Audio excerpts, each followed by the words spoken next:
Quero te convidar a abrir sua Bíblia lá na carta de Tiago que nós estamos estudando aqui.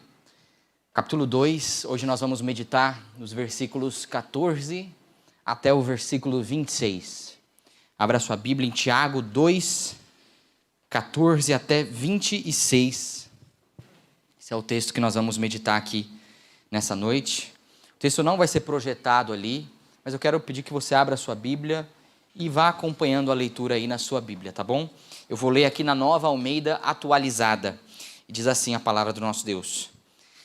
Meus irmãos, qual é o proveito se alguém disser que tem fé, mas não tiver obras? Será que essa fé pode salvá-lo?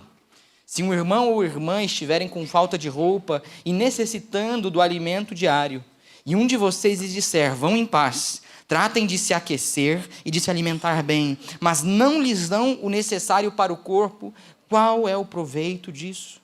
Assim também a fé, se não tiver obras, por si só está morta. Mas alguém dirá, você tem fé e eu tenho obras. Mostre-me então essa sua fé sem as obras, e eu com as obras lhe mostrarei a minha fé. Você crê que Deus é um só? Faz muito bem, até os demônios creem e tremem. Seu tolo, você quer ter certeza de que a fé sem obras é inútil? Por acaso não foi pelas obras que Abraão, o nosso pai, foi justificado quando ofereceu seu filho Isaque sobre o altar? Você percebe que a fé operava juntamente com as suas obras e que foi pelas obras que a fé se consumou. E se cumpriu a escritura que diz, Abraão creu em Deus e isso lhe foi atribuído para a justiça. E ele foi chamado amigo de Deus. Assim, vocês percebem que uma pessoa é justificada pelas obras e não somente pela fé. De igual modo, será que não foi também pelas obras que a prostituta Raabe foi justificada quando acolheu os emissários e os fez partir por outro caminho? Porque, assim como o corpo sem espírito é morto, assim também a fé sem obras é morta. Amém? Que texto grande, né? Tiago aqui a gente percebe que ele gasta um bom esforço de argumentação para tratar desse assunto presente aqui. Um assunto que é um pouco até polêmico, né? Existe uma certa polêmica, considerado assim por alguns estudiosos, nesse texto aqui. Porque algumas afirmações que Tiago faz aqui nesse texto, elas podem ser entendidas como contradições de outras doutrinas também bíblicas, né? Se nós não olharmos para esse texto com a atenção devida, nós podemos pensar que talvez Tiago queira comprar uma briga com Paulo. Talvez pensar que Tiago está equivocado em alguns momentos aqui, de acordo com os muitos outros textos que estão presentes no Novo Testamento, que vão dizer coisas aparentemente contrárias ao que Tiago está dizendo aqui, né? E onde que está, então, essa polêmica, essa aparente polêmica que existe aqui nesse texto? Eu diria que está na alegação que Tiago faz quando ele diz, será que essa fé pode salvá-lo, né? Quando ele se refere a uma fé sem as obras. Quando ele toca aqui no tema de salvação, ao falar da importância das obras, dá muito a entender, se nós não olharmos com cautela, dá a entender que Tiago acredita que a fé sozinha, a fé por si só, ela não é suficiente para salvar alguém. Se nós não olharmos para esse texto com o cuidado certo e devido, nós podemos pensar que Tiago está fazendo essa alegação. Que ele está dizendo que a fé não salva. Que a fé não é suficiente para justificar e para salvar uma pessoa, né? E aí, isso se contradiz fortemente com uma clara doutrina bíblica que é tratada pelo apóstolo Paulo com muita clareza e tranquilidade. Quando ele diz, por exemplo, lá em Efésios, no capítulo 2, os versículos 8 e 9, porque pela graça vocês são salvos mediante a fé. E isso não vem de vocês, isso é um dom de Deus. E ele é enfático, não vem de obras para que ninguém se glorie, né? Quando nós comparamos esses dois textos, a gente pensa assim, alguém errou, né? Alguém está equivocado. Talvez é um erro ter colocado Tiago aqui, né? No decorrer da história, nos muitos concílios que existiram, para se chegar à conclusão de qual deveria ser o cânon bíblico, os livros que formam aqui a Bíblia que nós lemos hoje, né? Alguns questionaram Tiago. Será que eles estavam certos, né, em questionar essa carta? Será que a gente não deveria estar estudando Tiago aqui na igreja, né? A gente pode entrar em crise, dependendo. Mas antes da gente avançar nesse texto, nós precisamos tirar essa dúvida. Será mesmo que esses dois pilares da igreja cristã, eles tinham tamanha divergência de opinião em um assunto tão importante para a fé cristã? Será que Tiago, o irmão do Senhor, discordava de Paulo, o apóstolo dos gentios? Será? Será que é isso mesmo que a gente está lendo? Será que a gente só vai dizer que sim e pronto, vamos seguir em frente? Mas não é isso que está acontecendo. A gente precisa entender, antes de mais nada, Tiago e Paulo estão falando de coisas semelhantes, em esferas completamente diferentes. Eles estão falando das mesmas coisas, mas em âmbitos diferentes. Porque ambos têm focos completamente distintos, né?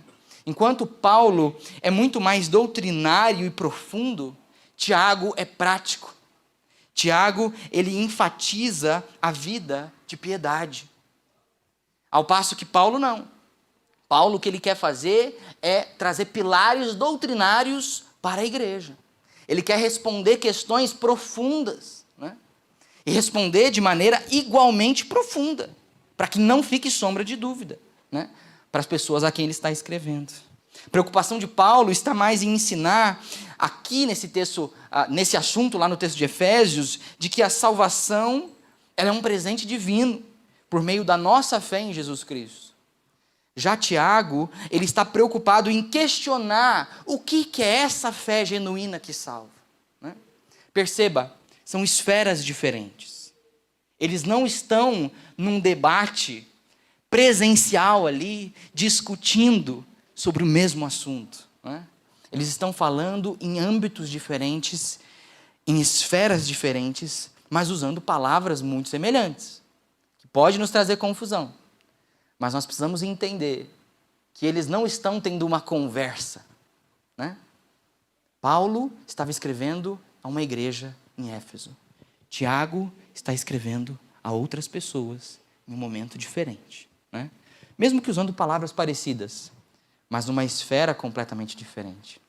Ao passo que Paulo fala da fé que nos leva à eternidade, veja a esfera que Paulo está falando. Tiago, ele não está falando da fé que leva à eternidade, mas ele está olhando para essa fé que leva à vida de piedade. Perceba, é bem diferente. Por isso que a gente pode olhar para esse texto e talvez pensar, nada a ver um falando com o outro aqui. Está rolando uma treta que a gente está por fora, né? Mas não é isso que está acontecendo. Tiago, quando a gente olha para esse texto e com muito cuidado, muita cautela, para as palavras que ele utiliza, a gente consegue perceber que ele não está contrapondo fé a obras. Não é isso que ele está dizendo. Por mais que em alguns momentos, em alguns versículos, pareça que ele está dizendo isso. Ele não está querendo dizer que eu prefiro obras do que fé. Eu sou um cara das obras. Se você é da fé, você está errado. Ele não está dizendo isso. Ele está dizendo que ele acredita que a fé precisa ser acompanhada das obras. Ao contrário daqueles que acreditavam que a fé não precisava ser acompanhada de obras, né? Então perceba, eles estão em esferas diferentes. E a gente consegue perceber nesse texto, existe uma certa veemência de Tiago aqui, né? Ele vai lá e fala que você é um tolo, né? Ele parece que dando soco no vento, né? Murro no ar. Mas ele tá meio exaltado aqui em algumas questões, mas por quê? Porque ele é muito avesso a um ideal que estava sendo pregado. Ele é muito avesso à ideia de uma fé que não é acompanhada de obras. Tanto que ele chama essa fé de uma fé morta. É assim que ele chama, né? Ele diz que uma fé que não é acompanhada de obras, isso é, de atos de amor e misericórdia na direção do próximo, uma fé que não é acompanhada desses atos, ela é sim uma fé morta. E até nisso, Só um adendo. Até nisso existe diferença naquilo que Tiago está falando, daquilo que Paulo está falando. Paulo, quando ele fala das obras, né, no versículo que nós falamos aqui, em Efésios 2, pela graça estamos mediante a fé, isso não vem de nós, não de Deus, não por meio de obras, ele está se referindo muito mais àquelas obras da lei, aos atos de piedade previstos na lei, que muitos fariseus cumpriam pensando estar conquistando algo para si, como, por exemplo, a salvação, né? Já Tiago, ele não está falando desse tipo de obra. O que Tiago está falando, ele está enfatizando atos de misericórdia na direção do próximo, né? Atos de amor que devem acontecer numa fraternidade, né? Na comunhão dos irmãos. E ele diz que uma fé que não possui esses atos é uma fé morta. E como tudo que é morto, uma fé morta ela é inútil, ela é imóvel, ela é inativa, ela não tem proveito algum, né? Então podemos dizer que é muito perigoso nós nutrirmos uma fé morta. É muito perigoso permitirmos que no nosso coração exista uma fé sem vida, porque isso é algo que não tem proveito algum, né? Se está morto, não serve para nada, é inútil. E acontece que, da mesma forma como lá atrás, quando Tiago escreve isso, ainda hoje, o convívio dos cristãos está repleto de crentes adeptos de uma fé morta. Crentes adeptos de uma fé morta, né? Por isso que nós temos que ter muito cuidado com isso. Cuidado para não sermos atraídos pelo conforto de uma fé inativa, pelo conforto de uma fé que Tiago chama de morta, né?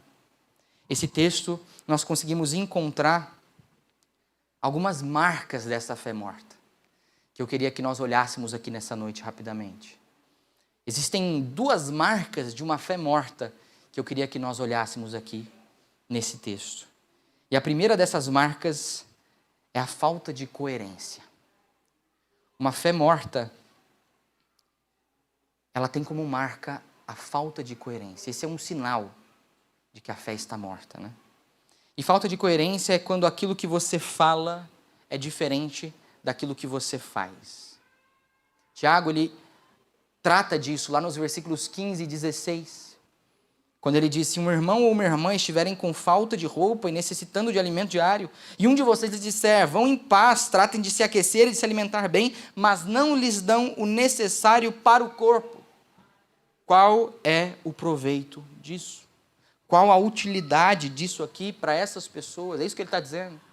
Está dizendo, o que adianta você dizer para uma pessoa que está com fome, come? Nada. Não adianta nada. A pessoa que está com fome, ela quer o quê? Comida, né? Ela não quer que você diga, coma, né? Ela vai falar, eu quero, é isso que eu estou precisando, né? Comer. Mas aqui Tiago, ele apresenta, ele cria um caso que ele é hipotético, um cenário hipotético, para advertir aqueles crentes cuja fé consiste apenas em palavras, mas em nenhum tipo de ação. Uma fé que consiste apenas de palavras, mas nenhuma ação, é uma fé morta, Tiago vai dizer. É uma fé que não serve para nada. Para nada. Da mesma forma que você dizer para alguém, você dá um encorajamento para uma pessoa que está passando fome, também não serve de nada para ela. Assim é uma fé morta. Ela não tem proveito algum. Ela não leva para lugar nenhum.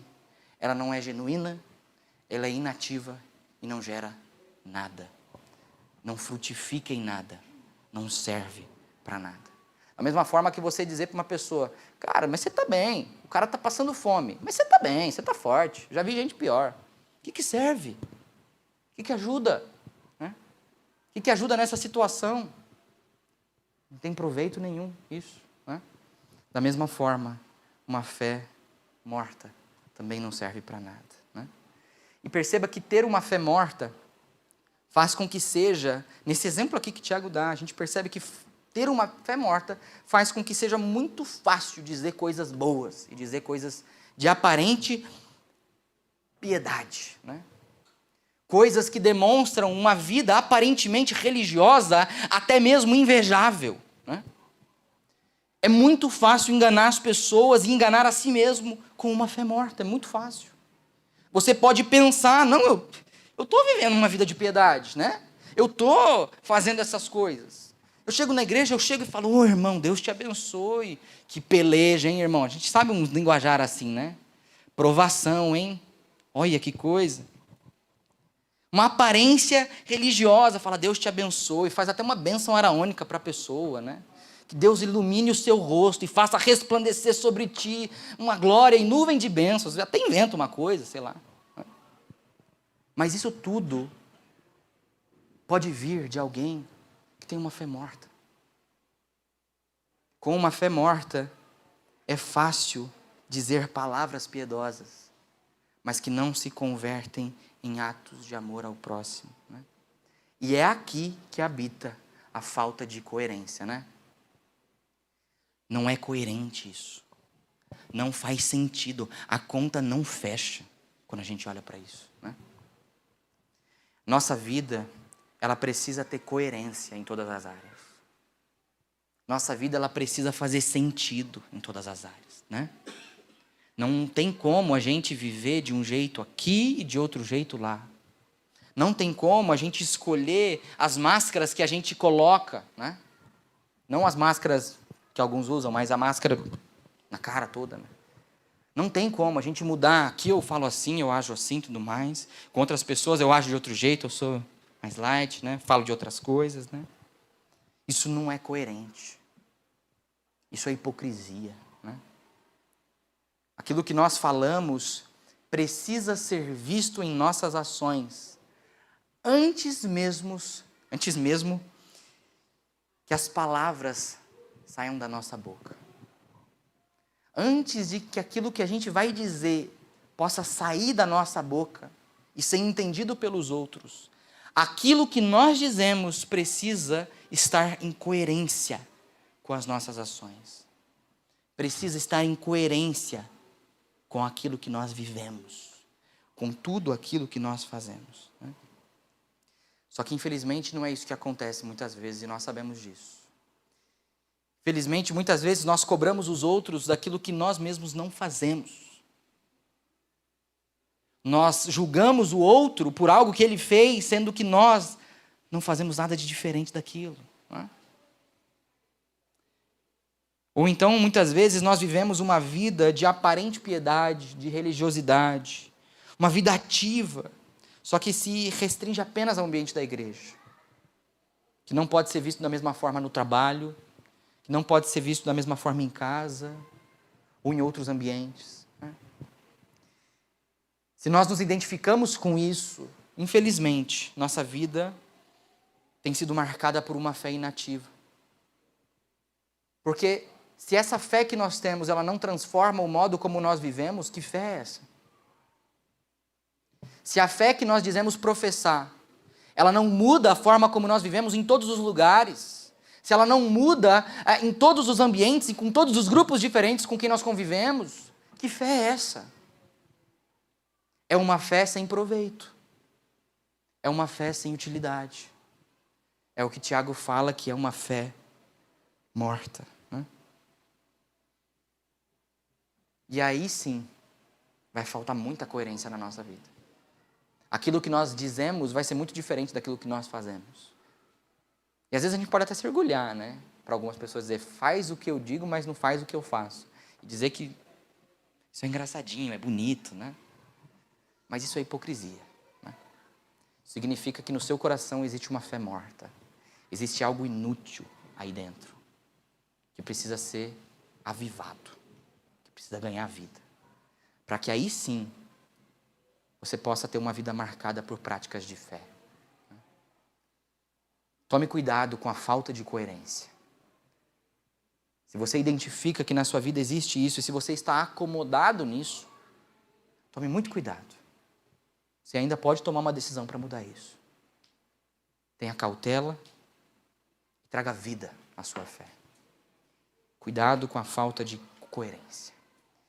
Em segundo lugar, uma outra marca que nós conseguimos identificar aqui, um outro sinal de uma fé morta é a zona de conforto. Pessoas que têm uma fé inativa, que não se transpõem para a prática normalmente, têm muita dificuldade em sair da zona de conforto. Querem as coisas sempre ali, onde está tudo bem, sem arriscar muito, sem doar demais. E nós podemos ver Tiago ensinar isso quando ele constrói esse argumento. Parece que ele está até discutindo com alguém ali enquanto ele escreve essa carta. Devia estar batendo no papel, alguma coisa do tipo. Mas ele constrói um argumento aqui para defender essa tese de que uma fé sem obras é uma fé morta. Né? E para essa construção ele utiliza duas histórias bíblicas como exemplo. A história de Abraão e a história de Raabe. Né? A gente vê ele mencionar a história de Abraão nos versículos 21 e 22, quando ele diz, por acaso não foi pelas obras que Abraão, o nosso pai, foi justificado quando ofereceu o seu filho Isaque sobre o altar? Você percebe que a fé operava juntamente com as suas obras, e que foi pelas obras que a fé se consumou. Né? Esse é aquele momento que nós conhecemos da história de Abraão, um momento de uma provação, uma prova de fé que Deus pediu de Abraão, que Abraão não sabia que era só uma prova, ele achou não, Deus falou para ele, oferece seu filho como sacrifício. Né? E Abraão foi lá até o final, até o momento em que Deus falou, ei, para. Né? E Tiago também vai mencionar Raabe, que foi aquela moça que morava em Jericó, né? Uma casa na muralha de Jericó, diz o texto, e fala que ela ajudou 2 israelitas que estavam em Jericó para espiar aquela terra, espiar as fraquezas daquela cidade, talvez. E ele fala aqui, lá no versículo 25, de igual modo, será que não foi também pelas obras que a prostituta Raabe foi justificada quando acolheu os emissários e os fez partir por outro caminho? Né? É interessante que esses 2 exemplos, eles são muito diferentes no tempo em que eles se passam. Né? Existe um bom tempo que afasta essas 2 histórias aqui, cerca de 400, 500 anos, que separa essas 2 histórias. E envolve pessoas completamente diferentes, né? Completamente diferentes. Mas ambos têm algo em comum, que é, nesses 2 casos, tanto no caso de Abraão com seu filho Isaque, como no caso da prostituta Raabe, ambos estavam correndo um grande risco, né, em fazer aquilo que estavam fazendo. Tudo isso movido pela fé. Abraão estava correndo um risco gigantesco. Qual era o risco de Abraão? Abraão ia perder o próprio filho. Abraão ia sacrificar o próprio filho porque Deus havia mandado. Né? Olha quanto que Abraão iria perder com isso. E a prostituta Raabe também tinha muito a perder. Ela estava na própria cidade, sendo questionada pela própria cidade, pelos guardas da própria cidade, né? A respeito daqueles 2 espias. E ela desconversa. Ela fala umas coisas ali que não é nem verdade nem mentira. Né? Tá no meio termo, um somebody love ela deu. Mas se ela fosse pega guardando aqueles espias na sua casa, ela provavelmente seria presa, morta, se não coisa pior, porque poderia acontecer coisa pior do que a morte. Né? Em ambos os exemplos, nós vemos que eles tinham grandes riscos. Mas movidos pela fé, eles foram mesmo assim. Raabe estava movida por uma fé naquilo que ela ouvia falar daquele povo. Ela ouvia falar que aquele povo era um povo que Deus estava abençoando. Aquele povo é um povo que Deus está protegendo. E se esse povo vai vir aqui para Jericó, Jericó não tem chance, como não teve. Né? Pela fé naquilo que ela ouviu falar do Deus daquele povo, ela escolhe tomar uma ação arriscada. Ela escolhe praticar uma obra, digamos assim, uma obra de grande risco para a sua vida. E Abraão também, movido pela fé no Senhor e pela fé no Deus em quem ele cria, no Deus que havia prometido a ele um filho, fruto de um milagre, né? Quando ninguém mais conseguiria fornecer um filho para Abraão e sua esposa, aquele Deus foi lá e concedeu milagrosamente. Quando esse filho da promessa foi pedido ao Senhor como sacrifício, Abraão foi lá e, beleza, eu creio no Senhor, eu creio que o Senhor sabe o que está fazendo, e pela fé ele foi lá. E foi até o final. Até Deus pedir, para. Né? A gente vê que isso significa que esses dois exemplos de fé que nós temos nos mostram que uma fé viva nos leva a sair da zona de conforto. Uma fé viva nos leva a fazer aquilo que nós muitas vezes não queremos fazer. Né? Uma fé viva nos leva a arriscar o que por nada mais nós arriscaríamos. Porque uma fé genuína não deve ser vista somente nos clichês da vida. Né? Uma fé genuína não deve ser vista somente naquelas práticas simples e fáceis e que todo mundo faz. Né? Na roupa que nós vestimos. Não deve ser vista simplesmente no linguajar que nós temos. Uma fé genuína não é vista somente nisso, mas naquilo que de fato custe alguma coisa. Né? Vale a pena lembrar as palavras do rei Davi, lá em 2 Samuel, capítulo 24, versículo 24. Quando ele diz, não oferecerei ao Senhor, meu Deus, holocaustos que não me custem nada. Nós temos uma preciosa lição a aprender com Davi, uma lição que Tiago também está querendo nos ensinar. Aquele que tem uma fé genuína em Jesus Cristo, não pode ficar na zona de conforto, oferecendo aquilo que está só no planejado, oferecendo aquilo que até aqui vai, né? Entregando e dedicando para Deus o tempo que resta. Isso não é uma fé genuína, isso é uma fé morta. Uma fé verdadeira, uma fé viva, uma fé que está ativa, que produz frutos na sua vida e práticas na sua vida, ela faz com que você ofereça a Deus aquilo que custa, que você ofereça a Deus aquilo que faz falta, aquilo que é importante de verdade.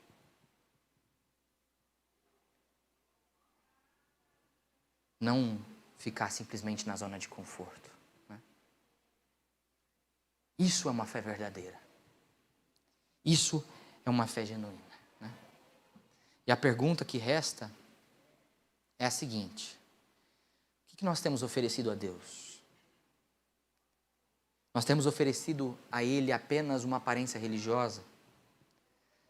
Nós temos oferecido a Deus apenas uma parte de quem nós somos?